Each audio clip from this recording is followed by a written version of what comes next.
Welcome to this webinar. It's looking at engagement through research and insight. I'm Elliot Johnson. I'm the Research and Insight Manager at Activity Alliance. And before we really start, I just want to ask a question, which is, why at work do you do things the way you do them? And I think it's quite a challenging question when you actually think about it, because it might be a whole range of different things. So it could be that you have inherited a program or a project. Could be that you've had objectives set for you. There could be this whole range of external pressures that may not be to do with potentially doing the thing as well as you could do. Now, what I'm going to talk to you today about is really the importance of research and insight, looking at your programs, looking at your work more generally, and seeing how you can do things better and making sure that they meet people's needs. So why is it important? Well, doing it effectively means that you can design a program, you can measure a program, you can evaluate it in an effective manner. It also means that you're able to show its impact and potentially make sure that you can continue with that program on an ongoing basis, or any wider work you do. If you don't do it, I mean, not only is the work itself challenged, it may not meet the needs of service users, but you may fail to meet objectives, you may fail to show its impact, and ultimately not be able to continue with that work. When thinking about research and insight, it's quite easy to fall into a bit of a trap of thinking that you need to start from scratch, start to undertake your own research directly. What you really need to do first is look at doing some desk research, some secondary research. So that's looking at stuff that already exists, that's being produced by other organisations and people. And a really great place to start for our kind of subject area of disabled people being active is Activity Alliance's research library. So that's available on Activity Alliance website, and it looks like this. So we have some really useful filters by subject, and there's a search by keyword. The most recent reports are right at the top there. And it's not only just our stuff that we've done by ourselves, but it's stuff in partnership. There's some stuff from Sport England there. So it's a really good starting point for any project. The really great thing about it is that it covers a broad range of subjects for kind of each stakeholder type that you might come into contact with when you're working with disabled people. So it looks at lifestyles, barriers, motivators of disabled people, but also their influencers. And more than that, we always like to look at how things can be resolved, how you can improve. So there are resources that focus on solutions. I'm just going to talk to you about the a really basic kind of starting point for research and insight once you're looking into it yourself, and that's just understanding the market. It's a really huge market. 1 in 5 people in the UK are disabled. In England, that's 11.5 million people. And that comes from the DWP's Family Resources Survey, which is a great resource for understanding an annual population of disabled people, a few more details by age, location, that kind of thing. It's a really useful source. However, despite that market, they're twice as likely to be inactive disabled people. So that's 42% of disabled people are doing less than 30 minutes of moderate activity a week, compared to 21% of non-disabled people. And that's from Sport England's Active Lives survey. So it's a huge challenge that we face in this sector. But there's a lot of demand. So 7 in 10 would like to be more active, and 2/3 would like to take part in an inclusive setting. So that's where disabled people and non-disabled people take part together. And that's from Activity Alliance's own research, the Disabled People's Lifestyle Report from 2013. Just to back that up, that report showed that 51% of disabled people currently take part in an inclusive setting, but 2/3 wanted to. So there at least was then an untapped market, and it really feels like there still is. The Active Life survey is really crucial in this. So this is Sport England's big national comprehensive survey that takes place every 6 months around participation levels. It's the successor to the Active People survey. And really crucially for your work, there is an online tool that you can use to analyze data yourself. So just to give you a quick tour of the things that you might be able to do, so you can do something like click on people, and this will bring you through to a whole range of demographics. So for our purposes, let's look at disability. That's disabled and non-disabled people. Click continue. Then you can look at levels of activity, and let's go for inactive and active. Continue.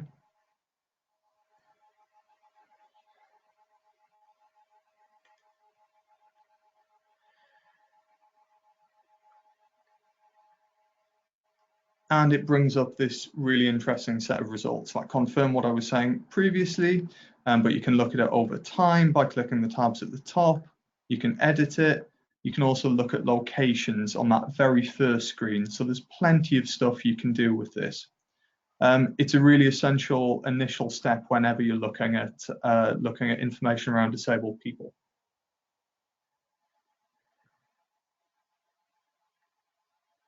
One of the kind of first steps that you might often look at, one of the first themes, is the barriers that disabled people face in being active.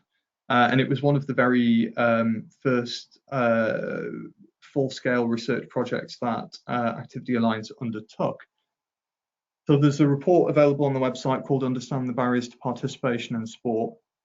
And it identified 3 key types of barriers that prevent disabled people from being more active. So this was physical barriers, inaccessible facilities, equipment, presumptions around health and safety and disabled people not being able to take part from staff and facilities. So the things that people often think of first. There were logistical issues, so there was the distance to travel. It really, it needs to be close by where disabled people live or work, and the expense, the lack of support, and inaccessible communication. Finally, there was this big group of psychological barriers. So this is both what disabled people themselves feel about being active, whether they feel they're able to be active, but also the attitudes of others. And what the study showed was that the psychological barriers were the strongest. They were creating the greatest barrier to participation. So it's not necessarily always those physical and logistical barriers you should be looking at. You should be thinking about how people feel about the event, the program, the activity, the work. Some really key work that we followed up on that with was to look at disabled people's influencers. And one of the key ones is disabled people supporters.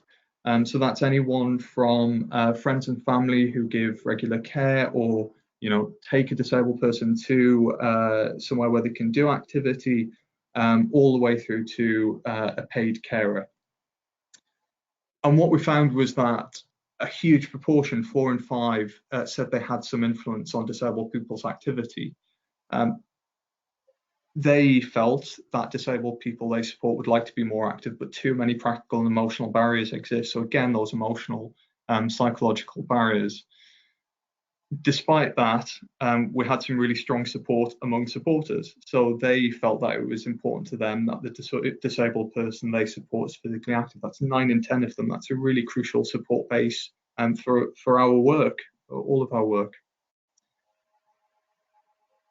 And just to emphasise that some of the sort of individual psychological barriers that supporters were referencing were the disabled person feeling disheartened, there being a desire to fit in, being judged by others while taking part, and the disabled person not wanting to be a burden on their supporter. And that's felt by 1 in 5 supporters thought that was a barrier. So that's a really important area to look at. Of course, for the supporters themselves, there were also those practical barriers. So, it's around the location. Was it close enough to get to? Finding information about who the sport's for, what the activities are structured like, cost, and the kind of age appropriateness of activities. So there's a lot of potential barriers in supporters' minds as well. I mean, one of the things that we always recommend is that you should look foremost at inclusive activity. Again, that's non-disabled people and disabled people taking part together, because that allows family, friends, supporters to take part with disabled people. It's a really crucial thing, and it's something that all people really want from a sport activity. We decided to look at the other side of that equation, look at non-disabled people's barriers, what would motivate them to take part with disabled people, what they fear, what they really think underlying sort of any political correctness or feeling like they have to say something that's a social norm. And we found that only 1 in 7 were aware of having taken part in sport with disabled people. Now, that's not necessarily a reflection of the fact that they haven't taken part with a disabled person. It's just that they're not aware of it.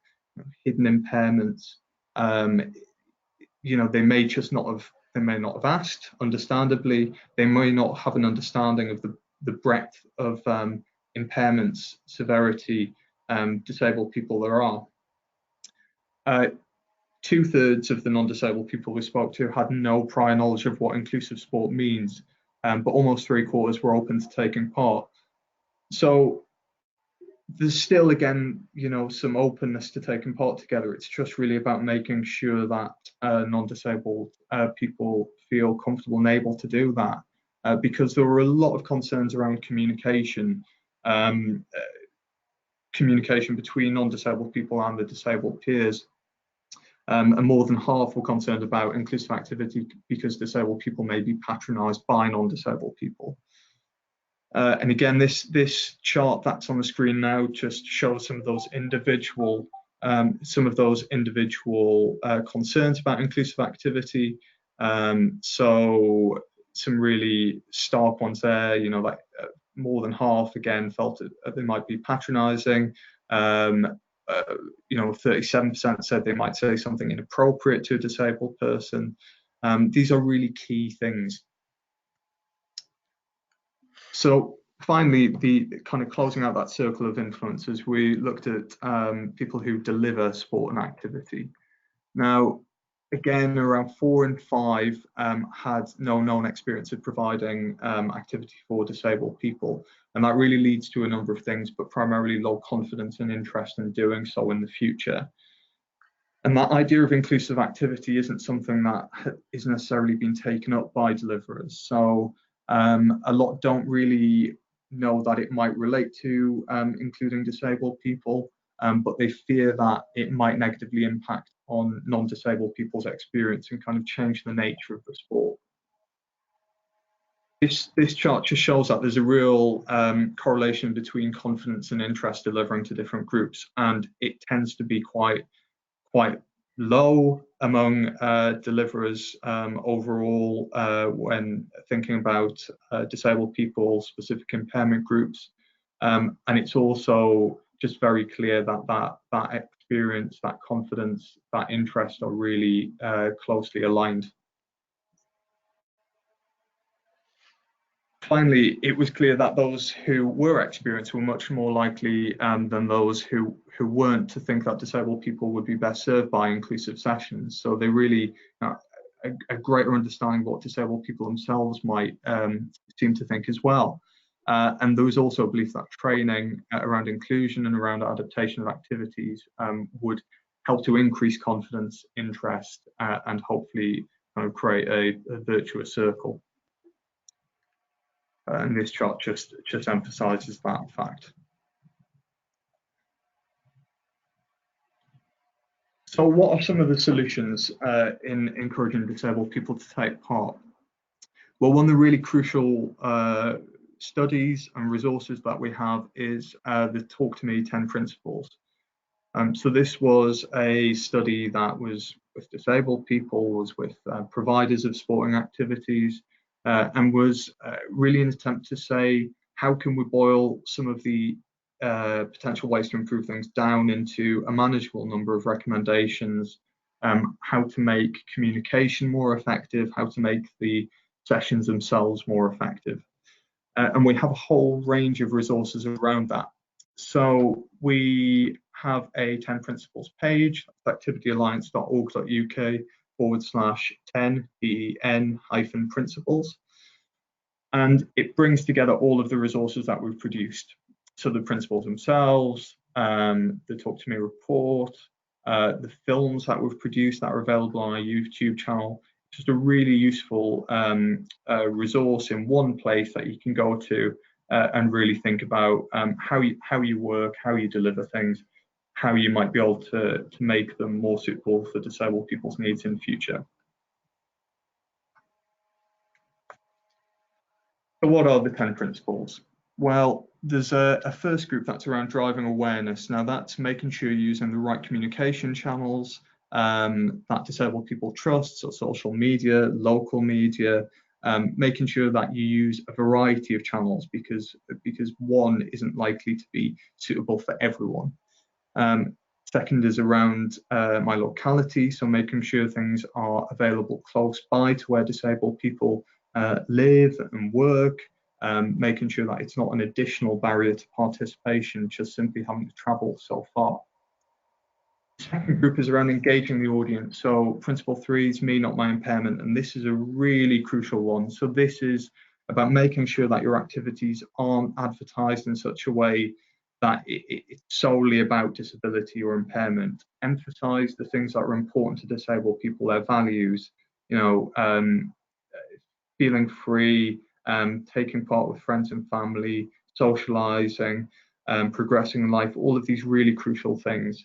And that follows on with my values.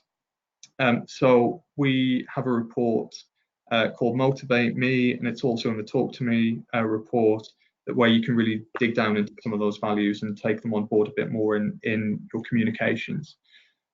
5 is my life story. So this is about making sure that in everything you do, including research and insight, you continue to adapt what you do, make it age appropriate, make sure that you're constantly checking what you've learned with disabled people and adapting it as necessary. Final group of principles are around offering support. And lots of these have a similar theme. 6 is reassure me, making sure that you're attentive, making sure there are opportunities to sit down with someone and make them feel included, which follows on with include me, principle 7. Making sure disabled people know they can take part, they're able to take part, and they're not going to stand out, they will be included. Listen to me, that's about feedback. This is really key around performance measurement and learning. This is about making sure that you're listening to disabled people at all times, and that in particular, before a disabled person starts an activity, they have an opportunity to discuss their needs. Principle 9 is welcome me. Again, make sure that first experience is a really a pleasant and a positive one that encourages disabled people to return. And finally, show me. Make sure that, if possible in your communications, you're showing that disabled people are taking part and that you're using networks, you're encouraging disabled people to encourage other disabled people to take part. So what other opportunities have people put into practice using these kinds of principles? We have a wealth of resources in this area. So that's everything from case studies in pretty much all of our reports on the research page. Our Active Together report looks at how providers have been able to create really great inclusive provision. We've got Get Out, Get Active program. Have a look at their website. That's got the news, resources, stories, case studies about how disabled and non-disabled people have been able to take part together in an effective way. And finally, Activity Alliance's news page, which has blogs from disabled people and providers of activity, and it just gives you a great idea of what it might look like in practice. The last little section I want to cover is just, really emphasizing, do you know what disabled people think about what you currently provide? Because that's a really essential part in ensuring that you're meeting their needs. So this is around monitoring and evaluation. Having feedback opportunities in a number of forms is essential to anything you do. And it may be that you don't work directly with disabled people, but make sure that you try to get that feedback from them however you can, whether that's through a partner or directly going to observe some sessions, having a good idea of how it's working on the ground, and using membership forms and other kind of registration forms to capture disability status, whether people are disabled or not, and what impairment type they might have is essential to monitoring this kind of experience and information. And now, for more specific help on this, look at our performance measurement and learning and insight into action resources. They give a bit more detail on how you can do that effectively, and just make sure that you're really putting these principles into action. Sport England has a guide to research, which is really thorough, gives you all the basics that you might need more generally about research, and their evaluation framework is even more detailed and gives you hands-on, steps and tips of how to put something together. Always make sure that your evaluation methods are accessible. So that is through using our resource, the Inclusive Communications Guide. Always think about providing alternative formats. Trial your evaluation with disabled people, get feedback about whether it's working. And for some additional guidance on formulating questions, do please get in touch with us at research@activityalliance.org.uk. So with that, how do you make changes to your offer? Now, there are obviously so many things that I've already mentioned that will help you to do that. Look at Sport England and Activity Alliance's Mapping Disability guide that has evidence-based tips on effective communication and design of the first session. That's looking at the research underlying all of that, so you can really understand why we say the things we do.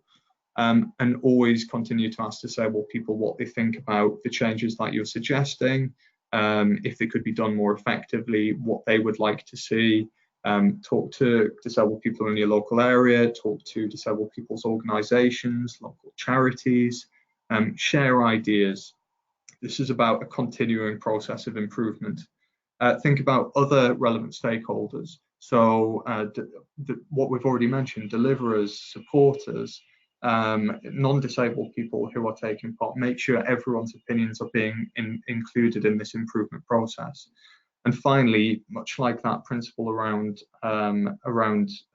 continuing to fulfill values as people age or change, make sure that you continue to assess the feedback you've had, renew it, and talk to different groups. Thank you. I think that's everything I'd like to cover today, but do get in touch if you have any questions. And I just want to say that some of this can feel quite daunting when you start, but there is a lot of help available out there from us and others. And if you take the spirit of understanding the research and insight that's available, doing your own when needed, and really thinking about why you do things the way you do, you won't go too far wrong. Thanks.